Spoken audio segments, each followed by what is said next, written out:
बिस्मिल्लाहिर्रहमानिर्रहीम सल्लल्लाहु अलैहि वसल्लम। Welcome again to our channel. So आज मैं आपके साथ डिस्प्रीन पे बात करना चाह रहा हूँ। लोप्रीन, एस्प्रीन, डिस्प्रीन, ये सेम ही नेम है इनका। इसका जो मेन ये कैसे हमारी बॉडी पे रिएक्ट करती है, इसका जो मैकेनिज़्म है ये है कि ये जो हमारी ब्लड उसको ये पतला करती है, थिनर ब्लड थिनर इसको बोलते हैं हम। और इसका जो फंक्शन है कि जो हमारी शरियाने हैं उसमें जो ब्लड जो सर्कुलेशन है उसकी जो रवानगी को ये बढ़ाती है, इसको ब्लड को थिन करती है। अगर कोई क्लॉट वगैरह है, एंटी प्लेटलेट है, ये जो प्लेटलेट्स हमारे जो सेल्स होते हैं ब्लड में उसकी जो उसकी क्लॉटिंग जो है उसको ये तोड़ती है और ब्लड को जो उसका फ्लो, इसके फ्लो को बढ़ाती है। ये ब्रेन में हमारे जो जितनी भी शरियानें ब्रेन को जाती हैं, ब्लड वेसल्स को जाती हैं, आइज़ को जाती हैं, जहाँ भी जाती हैं ब्लड वेसल्स, उसकी जो उसको ये उसका रास्ता जो रास्ता है उसको रवां करती हैं। इसके अलावा जो इसका फंक्शन है, हम इसको as a painkiller use करते हैं, एज ए एंटी इन्फ्लामेटरी इसका ये उसमें भी ये यूज़ होती है इन्फ्लामेशन के तौर पे, पेन के तौर पे, और एंटीपायरेटिक और बुखार की सूरत में टेम्परेचर रेज़ हो उसमें भी इसका थोड़ा सा रोल है। तो इसमें इसको हम कम्बिनेशन के साथ भी यूज़ करवाते हैं डिफरेंट मेडिसिन में, हार्ट अटैक में, जैसे कि स्ट्रोक है, इस्केमिक स्ट्रोक होते हैं जो इसमें फालिज अटैक जिसमें हमारा जो शरियानें हैं वो बंद हो जाती हैं उस केस में। इसके अलावा हम इसको मोस्टली जो हमारे जोड़ों की दर्दें हैं उस केस में यूज़ करवाते हैं। अगर किसी पेशेंट को, मरीज़ को स्टंटिंग हुई है उस केस में, एंजियोग्राफी हुई है उस केस में यूज़ करवाते हैं। अगर बाईपास हुआ है उस केस में, अगर किसी को हार्ट अटैक हुआ है या फालिज अटैक हुआ है तो इसको लॉन्ग टर्म यूज़ करवाते हैं हम। लो डोज में हम इसको डेली बेस पे या अल्टरनेट डे हम इसको यूज़ करवाते रहते हैं। इसके अलावा अगर जो ब्लड वेसल्स शरियाने हैं उसकी इन्फ्लामेशन हो उसमें, उस केस में हम ये इसको यूज़ करवाते हैं। अगर आपको जॉइंट्स की दर्द है, उसकी स्टिफनेस है उस केस में, अगर आप फीमेल को पीरियड्स जो मेंसेस की पेन होती है उस केस में, अगर आपको चेस्ट पेन है स्पेशली हार्ट अटैक में, तो हम उसको एमरजेंसी यूज़ करवाते हैं उसकी टैबलेट्स के। जो फर्दर उसका जो क्लॉटिंग है, जो उसका ब्लड सप्लाई रुकी हुई है उसको हम रवां करें, क्योंकि अगर वो ब्लड सप्लाई बंद हो जाएगी तो फर्दर जो है वो हमारे जो मसल्स हैं वो उसकी नेक्रोसिस हो जाएगी, उसमें जो गलना सड़ना स्टार्ट हो जाएंगे। तो इस केस में अगर आपको दांत का दर्द है, आपको फ्लू है, उसमें भी यूज़ करवा सकते हैं। अगर सर दर्द हो रही है बहुत ज़्यादा, माइग्रेन हेडेक में यूज़ करवा सकते हैं।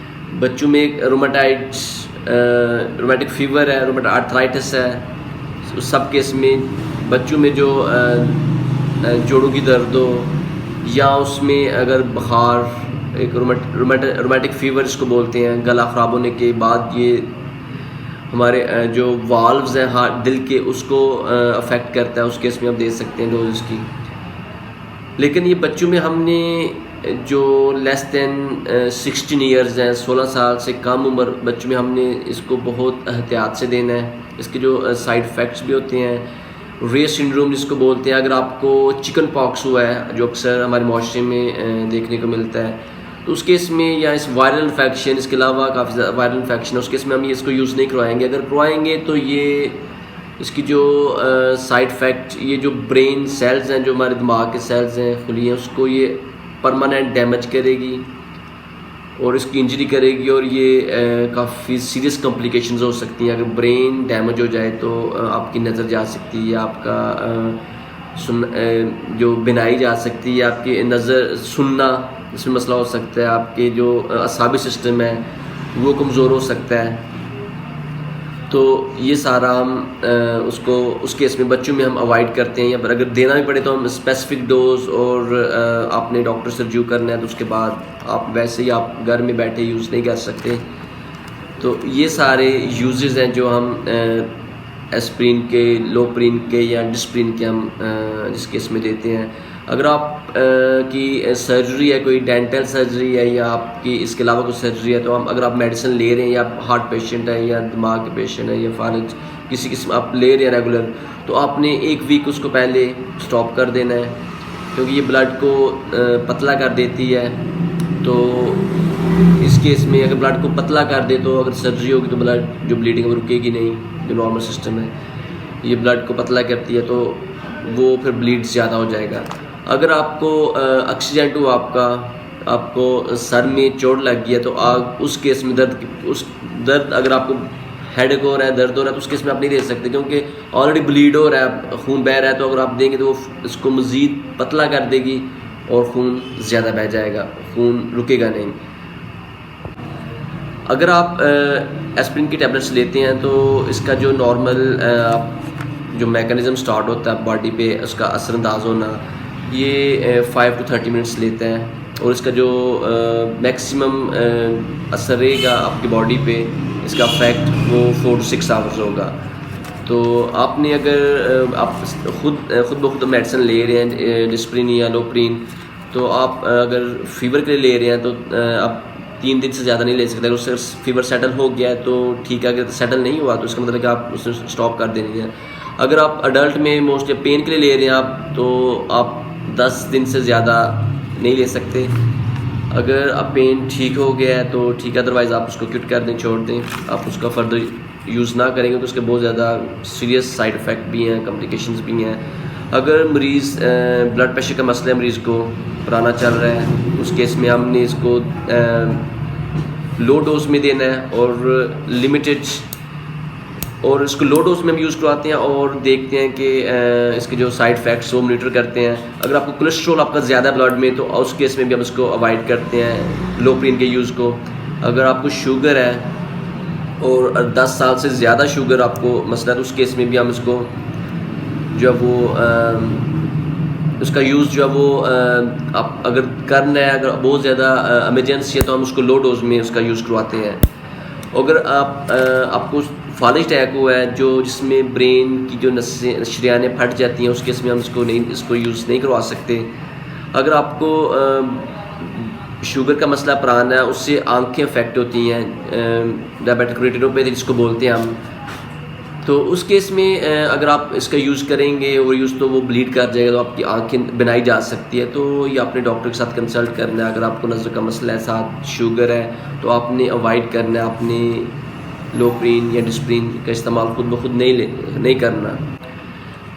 अगर आपको दमे का मसला है, अस्थमा है, तो उस केस में भी अवॉइड करते हैं हम इसको। अगर आपका गाउट जिसमें यूरिक एसिड बढ़ जाता है, हड्डियों में दर्द रहना बहुत ज़्यादा, उस केस में भी हम ये इस्तेमाल नहीं करवाते, क्योंकि ये गुर्दों को अफेक्ट करता है। अगर आप गुर्दों का मसला है तो यूरिक एसिड बढ़ेगा, जब बढ़ेगा तो एस्प्रिन अगर आप लेते हैं तो ये फर्दर गुर्दों को डैमेज करती हैं।